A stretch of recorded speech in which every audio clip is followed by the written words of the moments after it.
Hey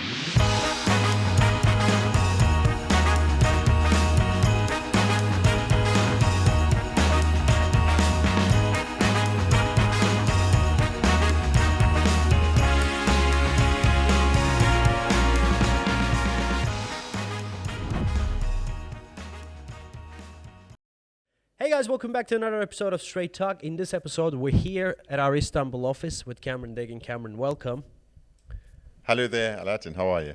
I am very, very good. Guys, today we're actually filming a pretty interesting episode. Cameron is back from his 14-day water fasting trip that took place in Los Angeles.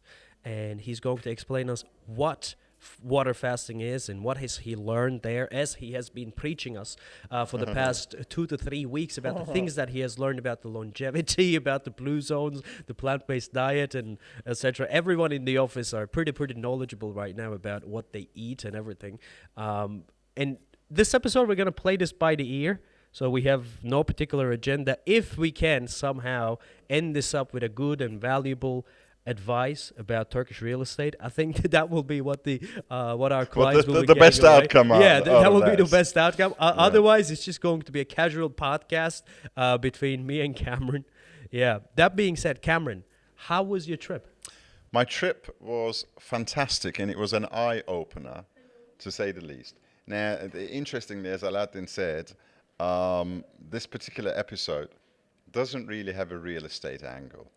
Okay? Well, not one where we actually sat around the table and decided, the audience might want to know about this, so let's give them that. No, we haven't got that. However, there is an angle in this episode that during my stay in California, I was there for almost a month. During that time, and I traveled quite extensively through the Napa Valley wine-producing region, all the way San Francisco, up Northern California, then down to Southern California again, and I met a lot of people. And on my way back, it's a 13-hour flight. On my way back, I was reflecting, as I always do, as I fly, and I said to myself, I like California. The last time I had been to California was about 14 years ago.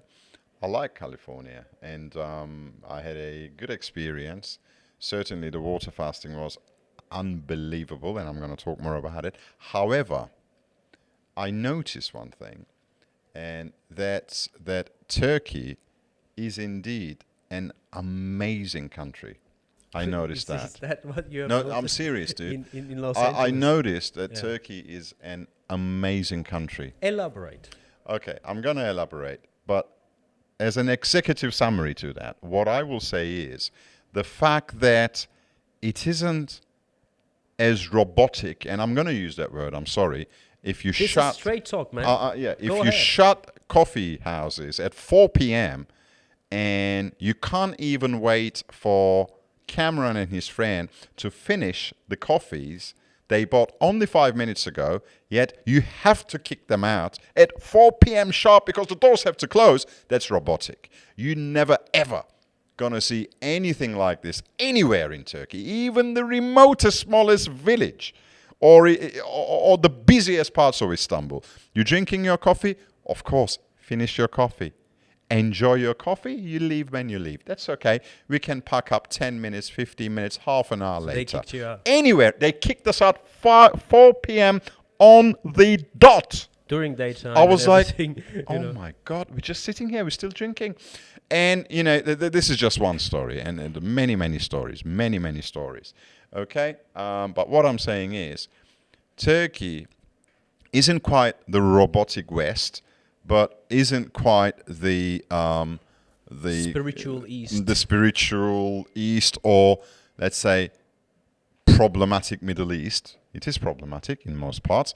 It isn't that. So it is a country that blends the best of both worlds, and this is something that I truly felt on this trip, and I was happy to come back. And I understand why everybody without fail that I met in the US, in California, whether they had been to Turkey before or whether they'd never been to Turkey, but everybody without fail were extremely curious to know about Turkey. The moment they heard, I live in Istanbul, Turkey, I'm from Turkey, they were like, oh yeah, tell us more about it. Oh, we heard so many good things about it. You know, our friends were there last year. They loved it. They were in Antalya, they were in Bodrum, they were in Istanbul. They came with amazing praises of the place. Oh, we want to go and see it. Everybody I met, Ala, were so excited about Turkey. But that's a new thing. That's a very, very new thing, because I never ever experienced this before in my travels. Because I went through a phase of my life from the year 1999 to about 2006-07 that I traveled almost every country in the world because of what I used to do for work. I was a financial auditor, so my job was to go from one country to another to audit different business subsidiaries, different operations of Philip Morris. And Philip Morris exists in probably in every country in the world. Okay, at the time they were even bigger. So what I'm saying is, now having seen all that at the time, and you know, people knew I was Turkish, people knew what my background was because they asked, and you know, they know that they are the kind of the impression or the reaction I would get from people then, and the reaction I get from people now, 15 years down the line, they're two different things. Two different things. People now are a lot better informed about Turkey. They are curious about Turkey, and it is a genuine curiosity. I think because they have heard a lot of positive things about Turkey from people who've been. And now that everybody almost knows somebody who's been and who lived there, or who worked there, or has holidayed there, all these highly positive feedbacks are coming. And I could see it in people's eyes. I'll tell you what I think the reason is. I think the reason is it's pretty much the information age, right? The social media and everything. With the social media, all the beauties of the world, whether it's a specific type of food that is endemic to one culture, it gets multiplied because everyone sees about it. Whether it's a specific place, a holiday spot that, you know, one influencer goes there and everyone knows about it. I mean, you know, all the little, there's a town in Mexico called Tulum, for example. For the past 2 years, it's become very, very popular in Turkey as well. The area has been there for ages, but we never knew about it until one of our influencers actually went there and made it, you know, made us aware. Think about it, you know, Thailand, the Maldives, the Mexico, Argentina, Turkey, whatever is beautiful in the world right now because of social media and technology cannot stay hidden. Hidden gems are being explored one by one. Pop, pop, pop, pop, pop. What was the year when you were there the last time? 2004?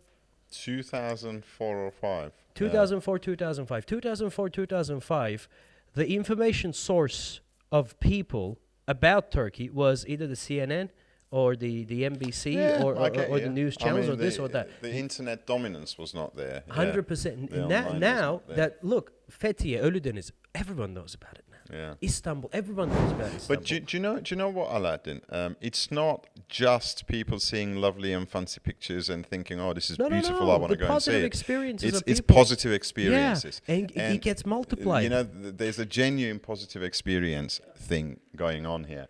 Another thing that during our stay at this clinic, we were looking at, let's say, the types of food to eat, like what is a good diet to make sure that your cells are regenerated. I think it was a seminar that was held on longevity, which is cell regeneration and extending our life. Okay. Now, as part of that, they talked about these zones in the world called the blue zones. These blue zones are areas, parts of the world, they're kind of isolated parts of the world where people have a tendency to live 100+ years on average. So these are called blue zones, and there are 5 of them. And if you look at these blue zones, now this is very interesting, and this is something that I kind of picked up. if you look at these blue zones, where they are, there's one in California, kind of San Francisco, in between San Francisco and Los Angeles, it's a coastal township, an area there. Then there's one in Costa Rica, okay, a little further down latitude-wise. Then it jumps up again, and there's another one in Sardinia, in the Mediterranean. Crosses over a little bit, same latitude, by the way. There's another one in Greece, okay? And then there's another one further down in Japan. These are the blue zones where life expectancy is the highest in the world, and people live 100 plus years. Now, scientists are looking at this, and they're trying to understand what it is that make these places so special. What it is that gives people long life, longevity. And they've boiled it down to 5-6 different factors that appear to be in common in all of those places. Do you know what the most important one is? The Mediterranean climate. It's the Mediterranean lifestyle. The diet, the Mediterranean diet. And another one is the social structure. People with, let's say, smaller personal bubbles. Warm Do you understand what I mean? Yeah. Warm-bloodedness. Yeah. But not just warm-bloodedness in isolation. I'm warm-blooded, but I'm warm-blooded just for myself. No. Where people actually interact with one another. You know, in these Italian movies, you see like this, there's this long table as long as you can see, the entire extended family sit around the table, and the hens are crisscrossing over the table, pulling the bread, they're doing this, doing that. But there's this whole laughter, and they're eating, they're drinking together. Very similar to Turkish culture. Very similar to Turkish culture. That type of warm-bloodedness, where people engage with one another, where people spend time with one another, they hug and kiss one another, they laugh together, they eat together.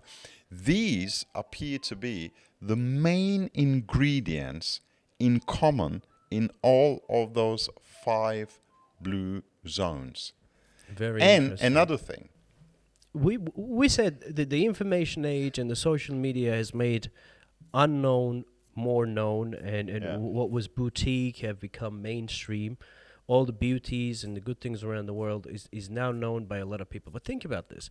20 years ago, 30 years ago, the most popular places on earth was, New York, London, LA, this, that, and everything. Now, in the past, 5, 6, even 10 years or so, places like Istanbul are coming up. Their popularity is increasing, right?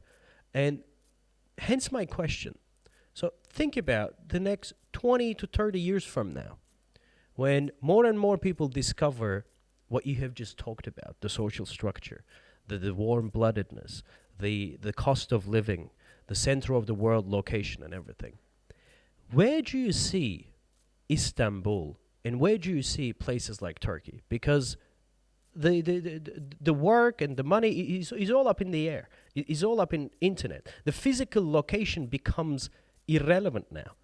And as you have just described, the Western world is becoming ever so, mechanical and soulless, as you described it. Do you think in the next 20 to 30 years, places like Istanbul, maybe places like Bangkok, places that have more of a, spirit, more, easy and laid-back lifestyle, but with all the amenities and with all the infrastructure as well, do you think places like this will rise? Will their stars shine? Clearly, if you were to join all the dots where these blue zones are, you will clearly see that it's the Mediterranean climate. It's what we talk about, the subtropical Mediterranean climate, the temperate weather, the temperate climate, which is kind of mild winters, long summers, but not too intensely hot, bearable. These are where these blue zones are. Well, Turkey is right on that joint up line, if you say. And with its culture, with its social structure, it certainly is becoming an increasingly attractive place for people to live. Now, 20, 30 years down the line and beyond, probably trends will shift further.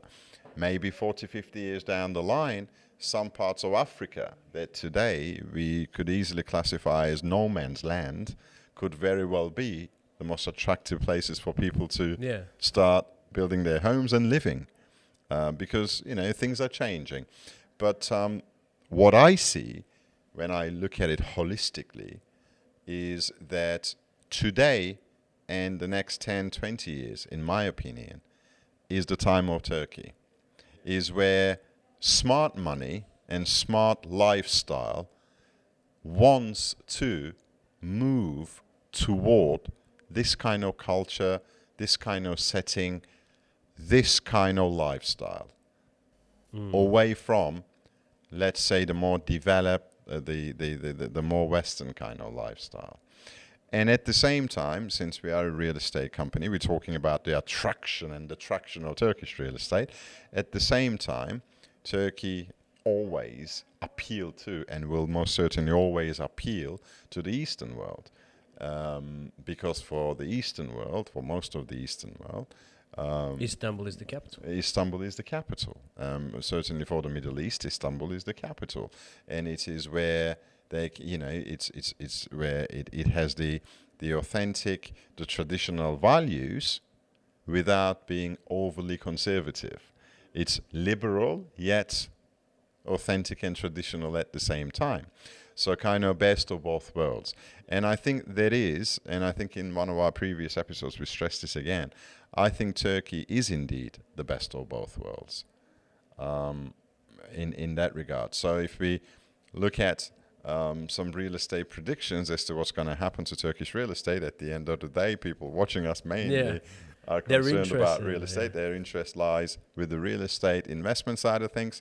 Well, to sum it up, if a country's star is rising, and if, geographically, strategically, it is placed in such a location, such a position that adds value to people's lives, hence I brought in the blue zones, because what more do we want than living a healthy life and a long life, okay? At the end of the day, you might have all the money in the world, but if you haven't got health, what are you going to do with it, right? So that's the ultimate.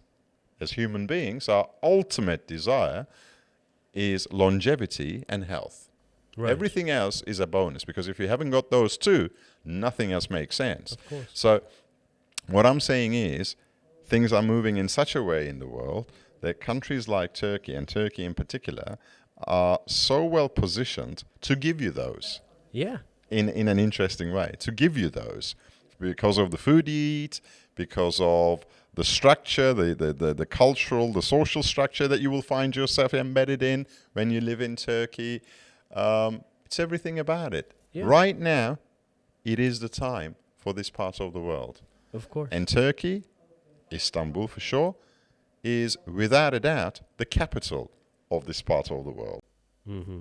I think this is the country to put your money in. Right, of course. I mean, from my perspective, I'd like to look at it a bit more, analytical.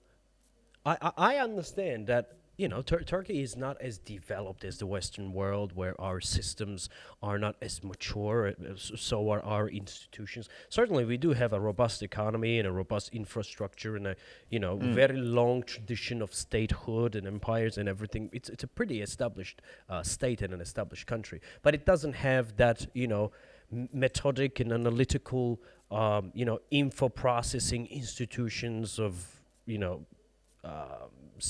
not Spain, Sweden, Norway, Canada, and America and stuff like that. We're still a little loose, but we're not as loose as some other countries, right? So we're kind of... we're in the middle. Yeah. And this is where Turkey is in the middle. Yeah.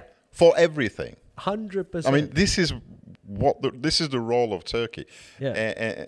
And make no mistakes, this is the role of Turkey. The role of Turkey is to be the conduit between, to be the go-between, to be in the middle Yeah. It's the best of both worlds. Yeah. It's in the middle of Asia and Europe. Yeah. It's in the middle of East and West.